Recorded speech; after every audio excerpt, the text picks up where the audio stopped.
Hola, ¿cómo están? Comenzamos otra clase del módulo 1, tejido excitable. Bien.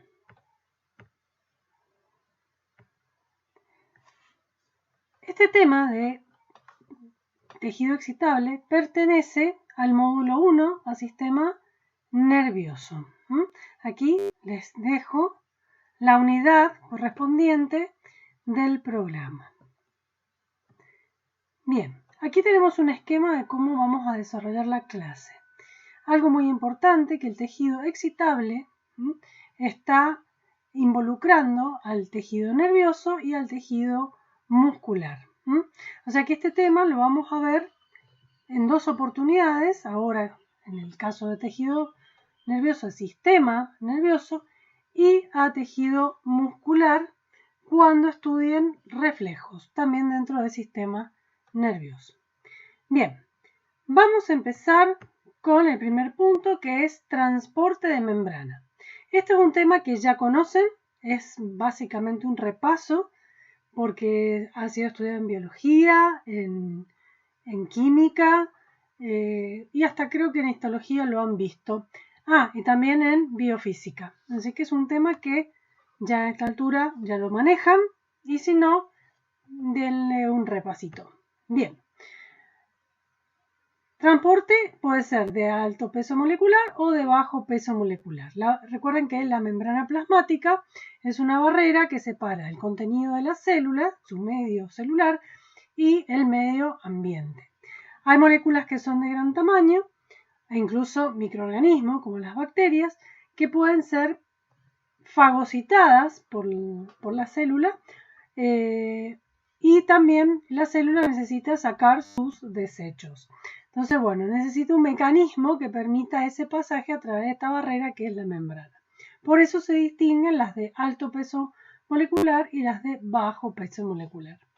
Bien, en la que vamos a hacer hincapié hoy es en la parte de bajo peso molecular porque vamos a ver juego de iones, sodio, potasio, calcio, en algunas ocasiones, por ejemplo en el tejido muscular vamos a ver calcio. Entonces, como son iones, son pequeñas, van a estar comprendidas dentro del transporte de bajo peso molecular. Recuerden que había un transporte pasivo y un transporte activo. Esto tenía que ver con el gasto de energía. Cuando no hay gasto de energía se considera pasivo y cuando hay gasto de energía es activo. Bien, dentro del transporte pasivo, la difusión simple y la difusión facilitada son las que más vamos a ver en todo el cursado de fisiología en lo que respecta a transporte pasivo. ¿En qué se diferencia la simple y la facilitada? Que a través de la bicapa lipídica, en el caso del simple, pasan directamente porque tienen afinidad por los fosfolípidos. Mientras que la facilitada necesita de una proteína que le sirve para pasar a través de la bicapa, porque las moléculas que necesitan difusión facilitada son aquellas que no tienen afinidad por la bicapa lipídica. Por otro lado, en el transporte activo hay bombas, por ejemplo la bomba de sodio-potasio. Eso constituye un tipo de transporte primario, mientras que el secundario es en realidad un transporte en el cual una molécula ingresa aprovechando el ingreso de otra molécula. Por ejemplo, la glucosa con el sodio o los aminoácidos con el sodio. Es decir, que necesita de otra molécula para poder pasar, porque ambos, tanto primario como secundario, ingresan a la célula en contra de su gradiente. ¿Recuerdan lo que era gradiente? Algo que se producía, un fenómeno que se producía en los lados de una membrana y que la movilización de las moléculas o las sustancias que están en un lado o del otro se movilizan de mayor a menor. Bien, este es un esquema general del transporte pasivo y activo de moléculas pequeñas. Dentro del transporte pasivo, como les comenté, está la difusión simple y la difusión facilitada. Y les dije en la diapositiva anterior que la facilitada necesita de una proteína. Esto que está representado en verde son proteínas, mientras que la difusión simple pueden ver que solamente atraviesa la membrana sin ninguna dificultad. Pero acá estas moléculas no pueden hacerlo a través de la bicapa, sin ser por eso transporte activo, son siempre transporte pasivo. Pueden ser canales o transportadores. Y estas son proteínas transmembranas, es decir, que atraviesan completamente la bicapa lipídica. El caso del transporte activo es muy parecido a la difusión facilitada, pero a diferencia de la de difusión facilitada, esta va a necesitar energía para que el canal se abra.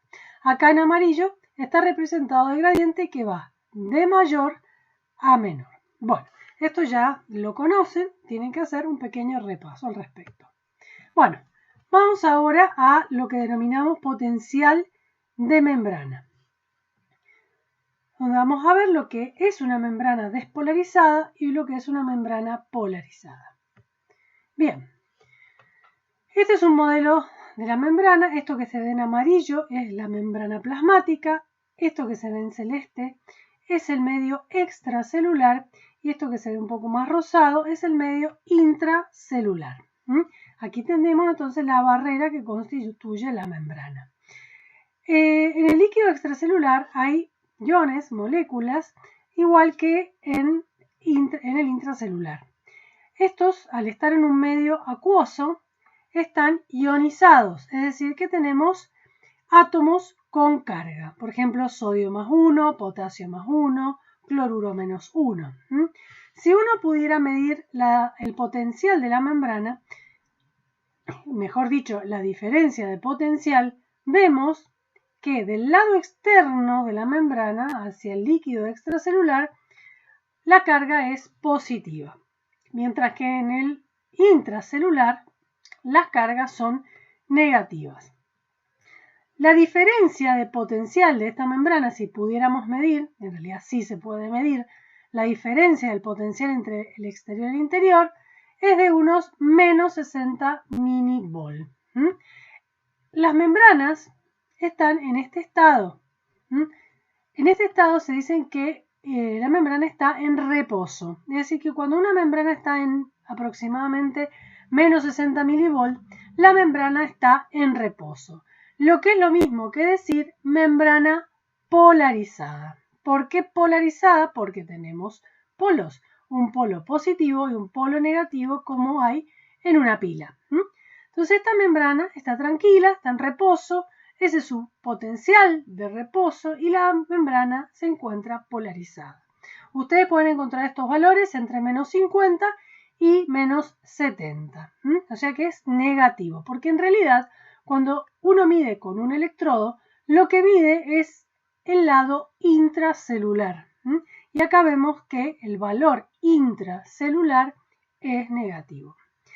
Adentro de la célula hay moléculas que tienen carga negativa, que son las proteínas. Las proteínas son muy grandes, por lo tanto, no pueden salir de la célula, están confinadas al líquido intracelular.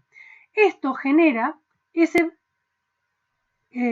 potencial que está acá o esas cargas negativas que se encuentran en la cara interna de la membrana plasmática. Y los iones positivos están en mayor proporción en el lado extracelular, por eso la carga es positiva.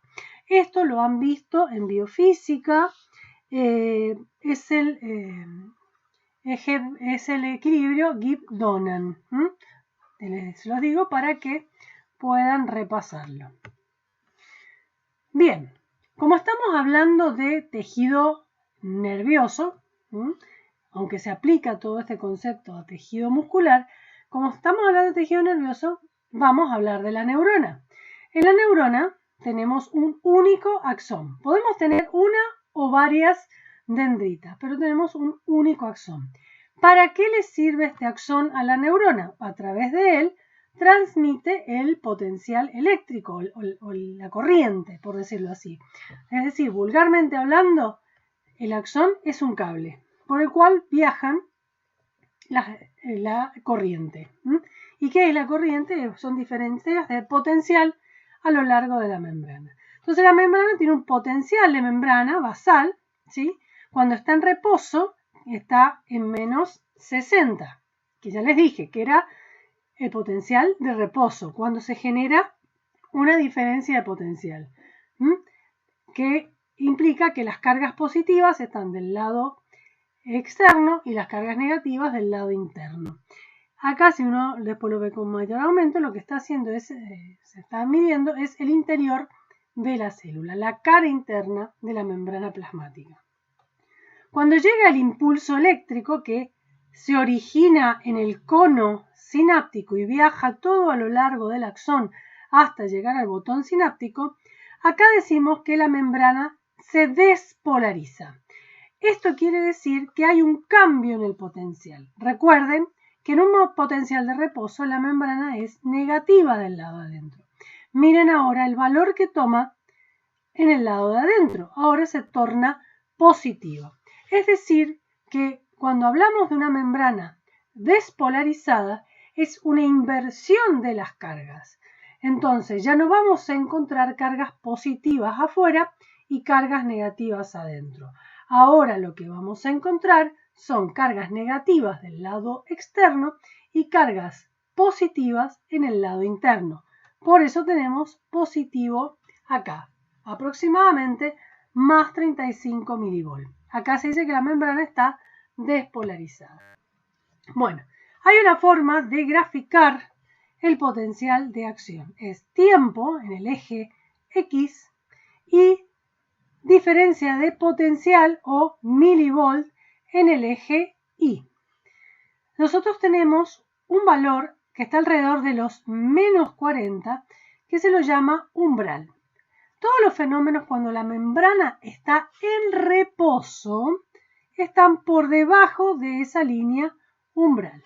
Cuando la membrana cambia las cargas eléctricas, es decir, que las invierte, estamos por encima de ese umbral. O sea que tenemos dos zonas, esta inferior y esta superior. Bien, si observamos acá encontramos el valor de menos 70. Yo les dije, puede estar en una media de 60, pero entre 50 y 70 en negativo. Una membrana que está en reposo se encuentra alrededor de esos valores. Cuando empieza a haber movimiento de iones, ¿sí? Porque se abren canales de sodio, de potasio, y empieza a ingresar esos iones que estaban extracelulares. Acá nosotros vemos un perfil de apertura de canales. Vemos que acá se hace un pico de sodio y acá uno de potasio. Nada más que el del sodio es más rápido y el de potasio es más lento, a pesar de que los dos están abiertos casi al mismo tiempo. Entonces se torna más positivo, o sea, va yéndose a valores más positivos. Recuerden que el valor menos 70 es un valor mucho más negativo que el de menos 40. Entonces, a medida que van entrando cargas positivas, la curva empieza a elevarse, hasta que llega a ese menos 40 donde se dispara el potencial y llega hasta un máximo de 30-35. Positivo, ahora es positivo. Esto implica que cambió la polaridad de la membrana. Estos más 30 indican que dentro de la membrana, del lado adentro mejor dicho, hay cargas positivas. ¿Y quién es el responsable de transformar esas cargas en cargas positivas? Principalmente la entrada de sodio. Este sodio está ingresando a la célula hasta un cierto límite. Siempre tienen un límite porque necesitan canales y los canales se saturan y tienen estadios que llega un punto en donde se cierran y ocurren a ese valor porque son voltaje dependientes. Una vez que llega ahí, siguen entrando iones, que en este caso es el potasio. Pero el potasio no alcanza a sostener este valor y empieza a caer el potencial. Ahora de valores positivos vuelven a hacerse valores negativos. Incluso hasta se pasa un poco de lo que teníamos al inicio, que era menos 70. Puede llegar a alcanzar un valor de menos 80. Es decir, que está más negativo de lo cual inició. Entonces, empieza a adquirir cargas positivas, alcanza un voltaje donde supera el umbral, se dispara despolarizando la membrana hasta un punto en donde empieza a repolarizar, se pasa de la repolarización, a esto se lo llama hiperpolarización y luego retoma. Entonces, acá tenemos dP significa despolarización, RP significa repolarización. En la despolarización el responsable es el sodio, el ingreso de sodio, y en la repolarización el ingreso de potasio. Recuerden que está la bomba sodio-potasio. Esa bomba de sodio-potasio ayuda a que este equilibrio exista y que el potencial de acción no se perpetúe en el tiempo. Acá tienen los pasos, todo lo que les he comentado está aquí. Cuando se supera el umbral, es la ley del todo o nada. No puede volver para atrás. En ese punto ya no puede volver al reposo. Sí o sí se despolariza la membrana. Este tipo de gráfico lo vamos a ver también en cardiovascular. Así que bueno, esto es un gráfico muy importante. Muy importante. Bueno. Y va viajando, esos cambios de potenciales van viajando, como les dije, a lo largo de todo el axón. Acá representamos el movimiento de iones. Si miramos acá, tenemos cargas positivas en el exterior y cargas negativas en el interior. Este segmento del axón está polarizado. Es una membrana en reposo. Si miramos este sector, vemos que acá no tenemos carga negativa, al contrario, tenemos cargas positivas. Y ahora las cargas negativas están afuera. Es decir, que acá tenemos inversión de las cargas. En este segmento del axón tenemos la membrana despolarizada. Y si miramos por delante, es lo mismo que lo que veíamos acá por detrás. Es decir, que a lo largo del axón hay sectores que están polarizados y sectores que están despolarizados. Y el movimiento es desde el cono axónico hacia el botón sináptico. Esto, para que se hagan una idea, un ejemplo es si uno pone las fichas de dominó paraditas, una al lado de la otra, y uno las empuja, todas empiezan a caer. Uno es el disparador, que ocurre acá en el cono axónico. Disparamos y todas las fichas se caen. Es como si tuviéramos todo a lo largo del axón las fichas de dominó, hasta que no se cae la última, que es llegando al botón sináptico. No para, no lo podemos detener. Algo así es la propagación del potencial de acción. Bien, ahora, esa propagación del potencial de acción va a depender del tipo de fibra que nosotros nos encontremos. En otras materias, por ejemplo, en histología, ustedes estudiaron lo que eran las fibras amielínicas y las mielínicas. Ojo con este punto. Que diga amielínica, el prefijo a, que uno lo asocia a que no tiene o sin, no significa que no tengan mielina. Todos los axones de alguna manera están cubiertos de mielina. Nada más que esto lo hace en una sola vuelta de las células que producen mielina, ya sean oligodendrocitos en el sistema nervioso central o células de Schwann en el sistema nervioso periférico. Siempre están. Las mielínicas, las células, sobre todo en las células de Schwann, envuelven completamente en varias vueltas al axón.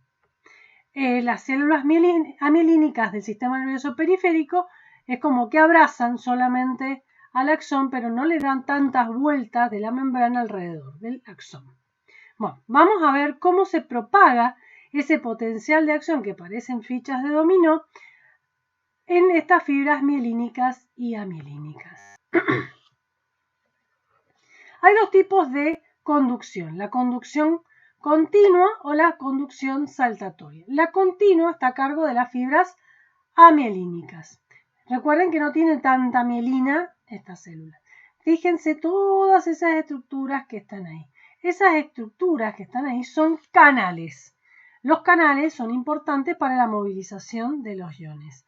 Es decir, que el potencial de acción en este tipo de fibras, lo hace punto por punto a lo largo del axón, porque están distribuidos los canales todo a lo largo del axón. Entonces va poco a poco. En cambio, cuando hablamos de las fibras mielínicas, tiene tanta mielina, esto lo que representa es a la célula de Schwann, por ejemplo, dando un montón de vueltas alrededor. Acá los canales no se van a encontrar a donde hay mielina. Si miran esta región de la membrana, no hay canales como tenían en las fibras amielínicas. Miren dónde están acumulados los canales. ¿Cómo se llamaban estos espacios que están entre células de Schwann? Estos se llaman nodos de Ranvier. Aquí lo tenemos, nodo de Ranvier, ¿sí? Envuelven todo lo largo del axón y en esos puntitos encontramos los canales. Por lo tanto, ¿dónde se producen los potenciales de acción? En los nodos de Ranvier. Y se llama saltatoria porque es como si fuera saltando de punto en punto. Entonces, ¿cuál es la más rápida? ¿La fibra mielínica o la amielínica? Presten atención a eso. La más rápida es la conducción saltatoria. La más lenta es la continua. Bueno, este es un resumen de las dos. Esta flecha retrógrada que está acá lo que está indicando que a medida que va avanzando el potencial de acción, por atrás y por adelante la membrana se encuentra en reposo. Y en un momento dado, en esta región, la membrana está despolarizada. Es decir, que no se despolariza todo al mismo tiempo, sino que lo hace por segmentos a medida que va transcurriendo toda la conducción del impulso nervioso. Bien, vamos a ver ahora los periodos refractarios. Bueno, cuando se produce la ley del todo nada, dijimos que no se podía volver atrás. Sí o sí, superado los menos 40, la célula ya se despolariza. Por lo tanto, no podemos volver al reposo hasta que no termine toda la secuencia que tiene y todos los canales se comporten como se tienen que comportar. Entonces, el periodo refractario es ese tiempo en el cual en el mismo punto donde se desencadenó el potencial de acción, no puede ocurrir otro nuevo potencial de acción. Estos picos, que se llaman potencial de acción, no pueden producirse solapados, no se pueden superponer. Recuerden que esto es el potencial de acción. Entonces, en este periodo de tiempo, por ejemplo acá de 0 a 1 milisegundo, la célula no puede sufrir otra despolarización superpuesta. ¿Por qué no ocurre otro potencial de acción? Porque los canales de sodio, ¿sí?, que están en la célula no pueden estar tomando otros sodios. Y entra también en un estado como de reposo, en espera. Entonces no va a pasar nada. En cambio, en los periodos refractarios relativos, algunos canales de sodio ya comienzan a recuperarse, entonces esos ya están disponibles para generar otro potencial. Pero ese es el relativo. Es decir, que en este momento del periodo refractario absoluto no puede venir ningún potencial de acción adicional. En el caso del relativo, si bien una buena intensidad de señal, puede llegar a ocurrir otro potencial de acción. Entonces, la frecuencia de la descarga de los potenciales va a ser mucho más corta. O sea, mayor cantidad de potenciales de acción en el mismo periodo de tiempo. Eso es un periodo refractario absoluto y uno relativo.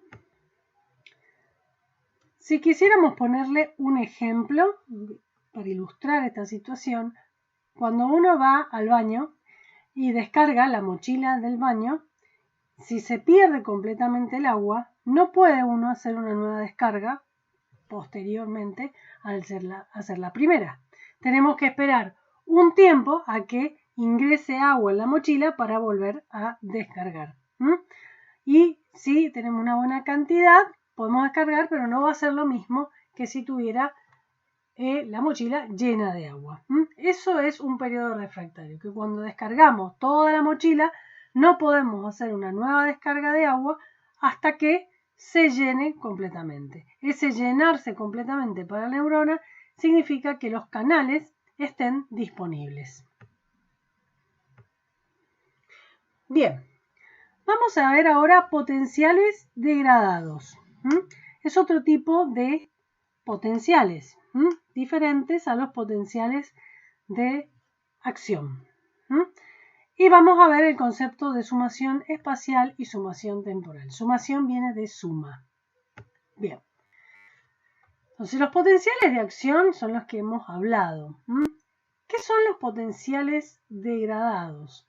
En realidad, nosotros vemos que el potencial de acción viaja a través del axón, desde el cono axónico hasta el botón sináptico. Todo a lo largo de ese cableado, por decirlo de una manera, que tiene la neurona. Entonces, ¿qué son los potenciales degradados? En realidad, son los estímulos que recibe la neurona. ¿En qué parte los recibe? En el soma. Recuerden lo que es el soma. Soma es el cuerpo de la neurona. Los potenciales llegan a la membrana de los cuerpos neuronales y la señal se va a propagar a través del axón. Bien, acá tenemos un modelito de un soma, un cuerpo de una neurona. Acá tenemos el cono axónico y acá inicia el axón. Lo dejamos un ratito porque acá es donde se desencadena el potencial de acción. Pero esta neurona recibe contactos de otras neuronas. Esto que se ve en verde, azul y rojo son los contactos de otras neuronas. En realidad acá ocurren sinapsis. Estos son botones sinápticos de otras neuronas que tocan la membrana de otra neurona. Y esos estímulos, o perdón, mejor dicho, señales, para no poner la misma palabra, pueden ser inhibitorios o pueden ser estimulantes. Yo puedo querer frenar a la célula, a esta neurona, o quiero, al contrario, exacerbarla. Bueno, ¿dónde se encuentran estos potenciales degradados? Se encuentran por debajo de la línea umbral, es decir, están dentro del potencial de reposo de la célula que no ha recibido ningún estímulo. Estos que están por encima del umbral son los potenciales de acción. Es decir, potencial de acción se encuentra siempre por encima del umbral y adquiere valores positivos. Los potenciales degradados se encuentran todos por debajo del umbral y son negativos. Ven que tienen como pequeños piquitos. Pueden ser hacia arriba, incluso pueden ser hacia abajo. Esos son los potenciales degradados, que nunca superan ese umbral. Pero puede ocurrir que así como tenemos varias señales, se pueden asociar entre ellas. Entonces podemos tener dos señales estimulantes, como por ejemplo tenemos acá, y una inhibitoria. Bueno, ¿qué pasa si estas dos señales llegan al mismo tiempo? ¿Sí? O sobre esta llegan dos o más señales. O sea, esta puede descargar varias veces, es como si estuviera tocando el timbre, haciéndose ver. Esta también hace lo mismo. Bueno, cada uno de esos golpecitos, como si tocáramos el timbre, son estas curvitas que se ven acá, que se hacen estos piquitos. ¿Sí? Cuando el mismo estímulo llega acá, o sea, esto es como, imaginen que están golpeando una puerta. Ese sonido. Eso se puede sumar y vemos que va como subiendo como si fuera una escalerita. Eso es una sumación. ¿Y a dónde alcanzó? Alcanzó el umbral. Y ahí, cuando alcanzó el umbral, la ley del todo o nada. Pero es el mismo estímulo que llega al mismo punto, ¿sí? Secuencial, como golpear una puerta. Pueden haber otros estímulos que jamás llegan al umbral y se pierden, se desvanecen, pero puede pasar que lleguen dos estímulos distintos, pero al mismo tiempo, ¿sí? Ahí yo estoy haciendo dos golpes con mis manos, con las dos. Esto significa que llegaron dos estímulos a la vez y también se pueden sumar. A eso se lo llama sumación espacial.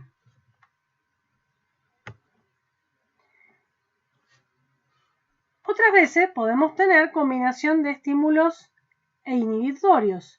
Por ejemplo, un inhibidor hace un pico negativo. Ese indudablemente no va a generar un potencial de acción. Incluso hasta se pueden cancelar.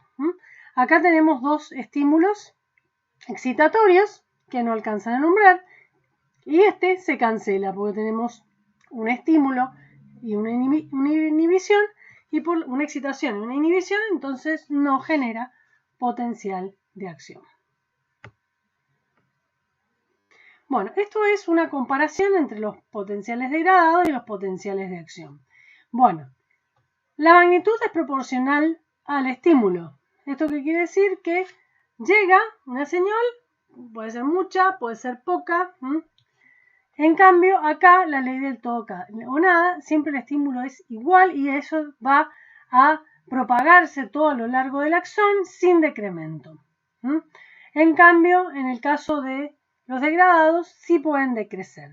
Para comparar un potencial degradado con una acción, tenemos dos ejemplos. El potencial de acción ya lo representamos con la hilera de las fichas de dominó, que cuando uno las empuja, todas se caen y no se puede detener el proceso. En el caso del potencial degradado, es como si tiráramos una piedra en el agua. Se forman ondas circulares que se van propagando hacia las periferias, hacia afuera, ¿sí? De donde cayó la piedra. Entonces, en ese punto se desvanece el potencial. Como pueden llegar muchos estímulos por distintos puntos de la célula, estos no tienen periodos refractarios como tienen los potenciales de acción. Se pueden sumar, como vimos en el caso de los degradados en el gráfico anterior. En cambio, los del potencial de acción no se suman. Estos pueden ser despolarizantes o hiperpolarizantes. Cuando hablamos de despolarizante es cuando la célula se estimula. E hiperpolarizante cuando se inhibe. Fíjense que los potenciales de acción son siempre despolarizantes. Bien. Acá también pueden darse por estímulos, estos de los neurotransmisores, que ya los vamos a ver más adelante, en regiones especializadas en recibir estímulos en el cuerpo de la neurona. En cambio, acá está regulado por canales voltaje dependiente para sodio. ¿Esto qué quiere decir? Que el sodio es el que es el responsable de generar el potencial de acción. Bien, esto que tenemos acá es parte de los potenciales degradados que tienen un nombre específico dependiendo qué tipo de acción ejerza sobre la célula.